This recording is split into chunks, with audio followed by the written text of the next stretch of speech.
Erin here with Erin Makes, and today we are going to be mending our DIY kitchen nook that we made like 3 years ago.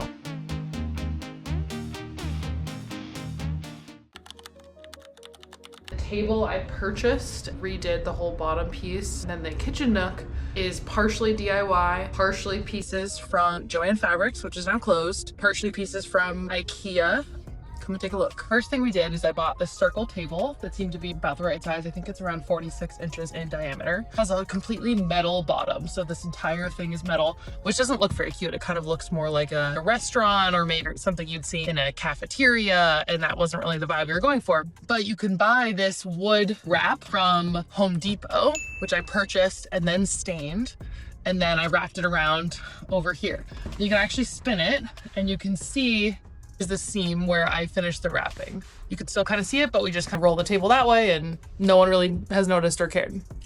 Now for the part most people care about, the actual nook itself. From the bottom, we have, these are IKEA, and I will put the link in the description of the video for what types of IKEA these are. Black wood. And then these ones can actually come with certain types of doors, or I believe a double set of drawers, which isn't really useful when it's under a table. So we instead did these black bins.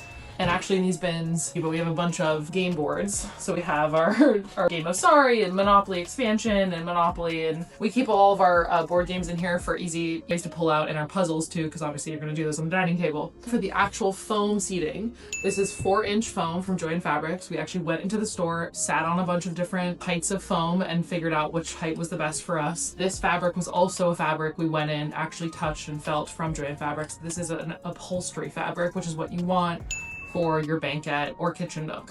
To actually keep this attached to the IKEA wood bench, I added Velcro to the bottom, which you can kind of see has come undone. And then I additionally actually sewed this onto the foam, slid it onto the foam, and then I had to glue it together in certain places, and it's kind of falling apart, which is why we're making the video we are today. And then another thing to add here is that you'll notice we don't have any backing. Once we built this, I did buy the foam to make backing and to make like a pillow, or you could put a pillow here. We've actually found for ourselves that there's really no reason to have the backing. It's actually a lot comfier just leaning against the wall. And then from there, we also added what we have up here, a piece of local art that we got at the Sausalito Art Festival quite a few years back. And then we got this kind of gold, I wanna say moon-like lamp from, I wanna say Amazon. And then this lamp additionally actually has a completely black cord. It's plugged in. Again, we're renting here in New York, but it's plugged in. And so because it's plugged in, we had to make sure that it looked very seamless all the way through the back, but I'll actually show you what it looks like really up close. So you can see we have a cord cover running here through the entire length up here. And then up top where the lamp is actually hanging, this is white tape covering the black. I'm honestly not sure who is making black cord lamps. I'm not really sure why we're making black. No one really has black ceilings or walls, and so it doesn't really make sense, but these are hanging lamps, so you're not actually plugging them into the ground, so there's really no reason for it to be black. You can use white tape from your local store to cover your cords. What I'm gonna do now is actually just remove the cover here so you can see what's underneath, because there's one other thing I did not mention, which we're gonna try to fix today, and it's worked pretty well. So again, here are the covers. Piece of Velcro kind of came off. Oh, other thing is that we actually found this is the right height. So you don't actually need the legs from IKEA, you just need to do the boxes. In this corner, we have a very interesting setup. When I first built this, we had no idea what to put in the corner, right? We were putting these two pieces together. These two fit perfectly in the section that we have.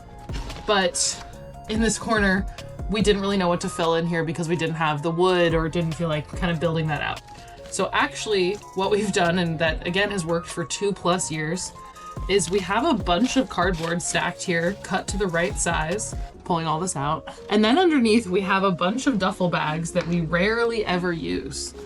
And this was basically because we just needed padding for this corner. See, it's literally just a pile of duffel bags.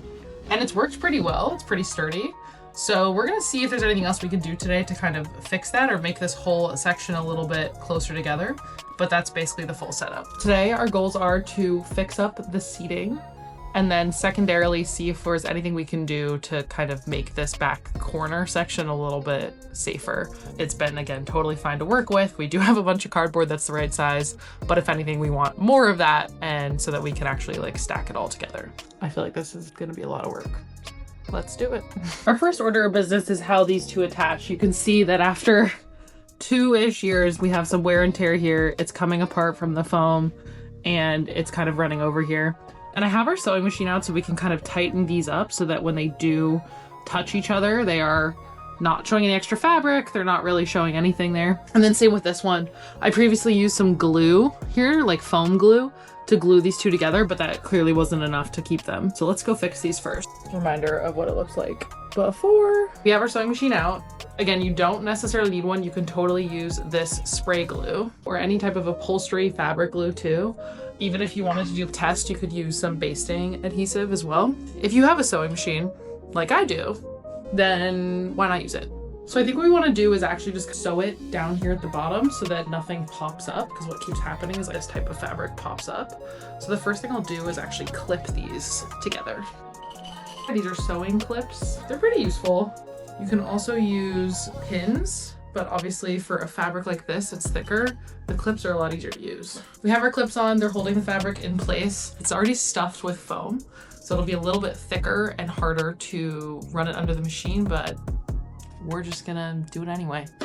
Voila, and we actually already have a blue colored thread in here, so we'll just use that. But you could really use anything. Again, this is supposed to be hidden and under the foam, so you shouldn't really be able to see it.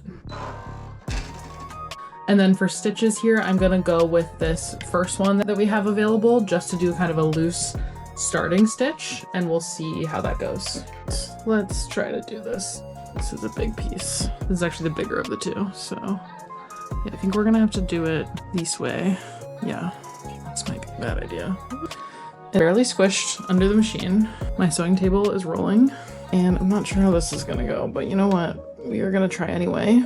Push that down. We just want to sew these together a little bit, so let's see.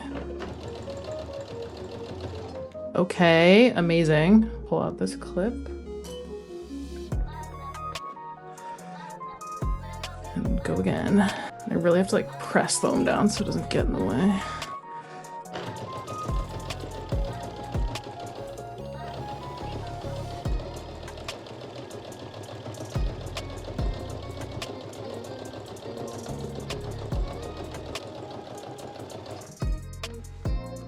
Okay, readjust. This is not going terribly. It's really hard to hold the foam up though. I wonder if I can kind of pull inner fabric a bit more.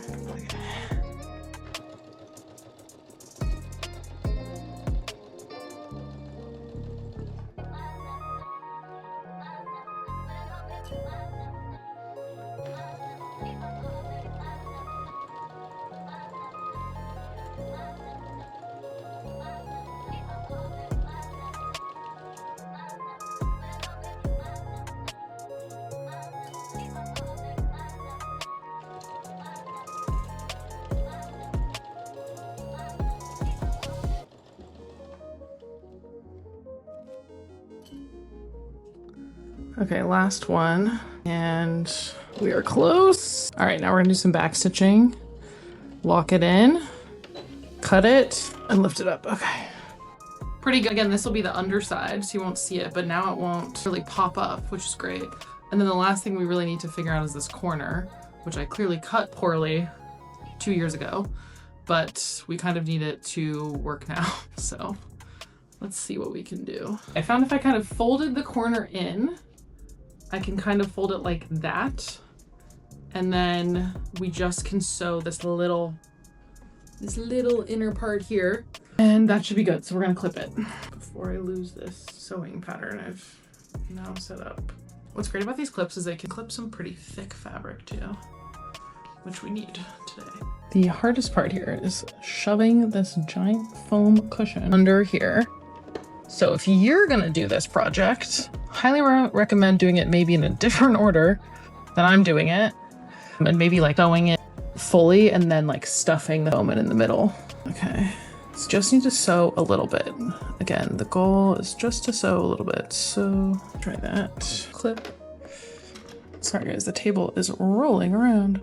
Pushing it. All right, first broken needle of the day. Let's take a look. It's all good, so we're going to safely pull this up and out and see what part of the needle broke in here. Okay, We have the top part, but where did the bottom part go? That's the part we want to find out. So I usually like remove the foot in the case that this happens. And we also want to cut the string here to kind of loosen the, there we go, that's cut. And then let's see if there's a needle. Oh, that's right in here. Okay, good. Totally fine and actually preferred, because if the needle gets stuck in the machine, you do have to take apart the whole machine, and I know how to do that, and I've done it a few times, probably more than I'd like to admit, but there we go. That is the pointy part. Okay, so let's put a new needle in. Bunch of different needles in this box I like to keep, and for this one we're just gonna pick probably our universal needle will work fine. Sometimes we have some thicker ones as well, but I mostly have embroidery needles in here and some sharps, so we're gonna go with our Schmetz universal. I think you're supposed to do it the other way, but you know, we do what we can do. Okay, let's press these needles back safely. Done.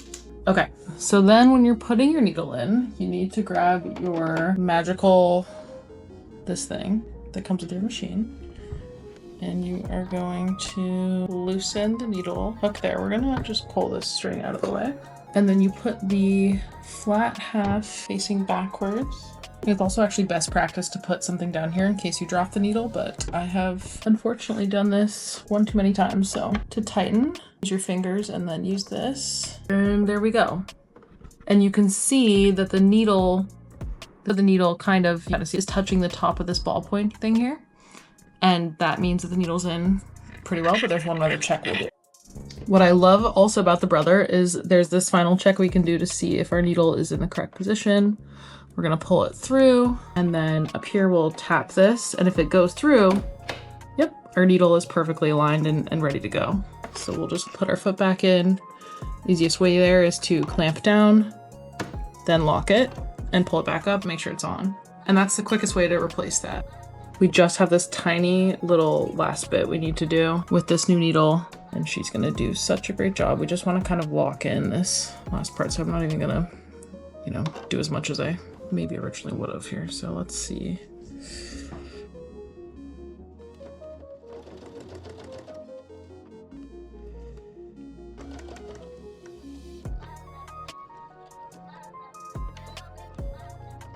Okay, that did not really work, but we'll cut it. It's still actually sewed the part we need, so even if it was in one spot. Again, look at the bottom here. It does not have to be perfect. You're gonna be sitting on it, and as long as the top part is flat, you're totally fine. You can see that the top part is very flat. Now onto the next one. Yeah, see how this one really came undone here? I think we just wanna, it's tough because there's like glue on this too. I think if anything, the biggest issue with this one is like this, which I could almost, let's see, maybe we can tuck it. We just need to glue. We need to like sew it like right, and that should probably be enough. Just this part. Let's try to do this without breaking our sewing machine. I just don't think it's gonna happen. I think on this one we're just gonna have to go with some glue. There's no other option there really, and just hide the foam. So we'll do that. All right, we just need to glue this little piece down, and then we're going to use Velcro for the rest of it. Mask on, glasses on, gloves on, long sleeve on, safety first.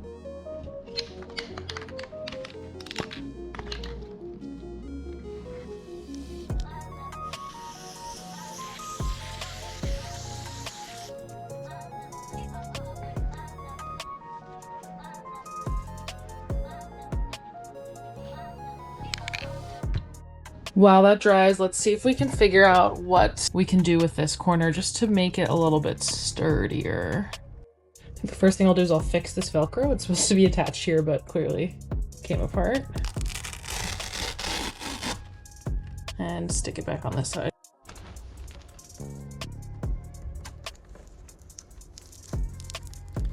I actually thought of a better idea.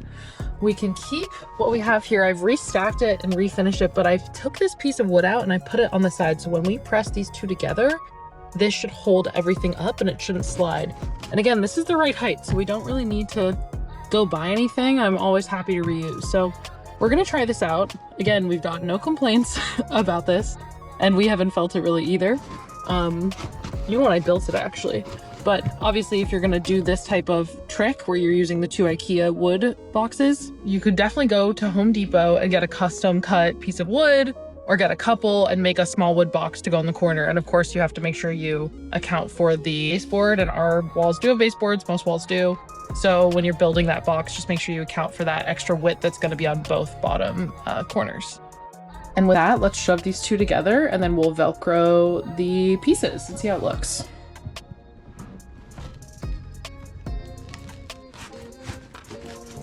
That looks good.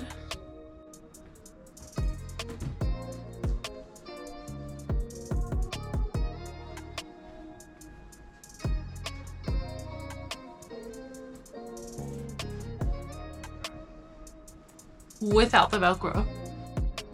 So we'll just slide them apart. This is fabric Velcro, so it should work here. And I'm gonna do something you probably shouldn't do, but I'm gonna do it anyway.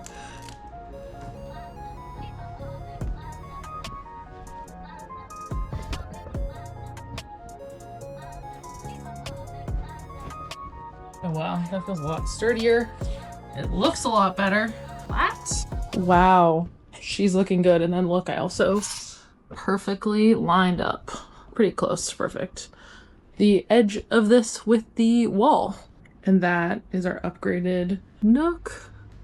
She's looking fresh and new. Thank you guys so much for watching. Please don't forget to like and subscribe. Hope you enjoyed this video. If you guys are building your own banquette or kitchen, dining nook, I hope this was helpful, and we'll be back with some more crafts. Have a great rest of your day.